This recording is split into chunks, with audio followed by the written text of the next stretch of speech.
Hi guys, this is a writing cheat sheet, also just a helpful tool to guide you in your writing.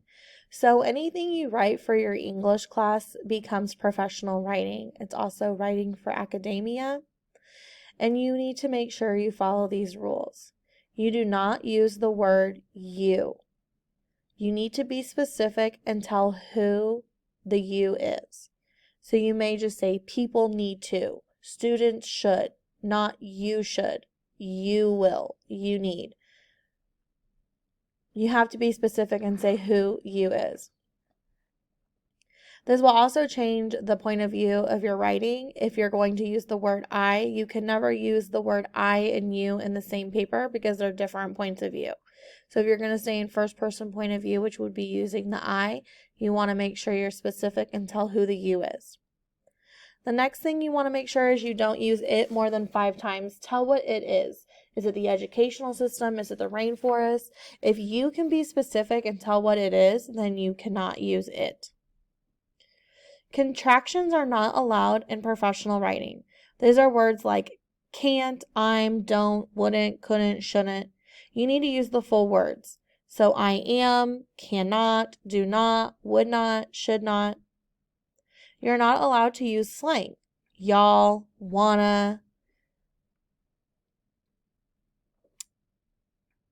Jargon, which is words that are specific to certain groups, like in education, we have words like IEP or EOC, and IEP would stand for Individual Education Plan, EOC would stand for End of Course Exam, then you need to have to tell the full name. So you want to make sure you're not using any jargon that's specific to your topic and that you are actually naming these things right out and using their full names.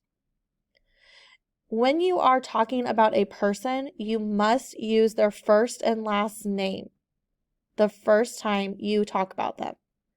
If you're going to keep referring to that person after you have used their first and last name at least one time, you are now allowed to use their last name only. You are never allowed to use someone's first name unless you're writing a personal letter or something that would be personal to you. Maybe like a narrative, but any kind of professional writing, you always want to refer to the person's last name. Rule of thumb. If you quote from an outside source, you want to make sure how many ever lines of text that takes up in your paper that you double that for your own analysis of that information. So what that means is if you use a quote and it takes 3 lines, you would need to write 6 lines of your own thought about that quote. Because this is your paper, not someone else's. So your ideas and concepts and your analysis of the information needs to be there. And you're using the quote simply as an example to help you prove your point. Your title of your paper is in the same font and format as the rest of your paper. You do not bold it, underline it, change the font to make it bigger, or highlight it or anything like that. It's just in the same format as your regular paper. When you are using a title in your writing, like if you were going to refer to The Great Gatsby, you would be able to underline that because that's a major work of a publication. Short stories and song titles and poetry can be italicized or put in quotation marks. And when in doubt, you can always italicize because italics are a proper way to format a title.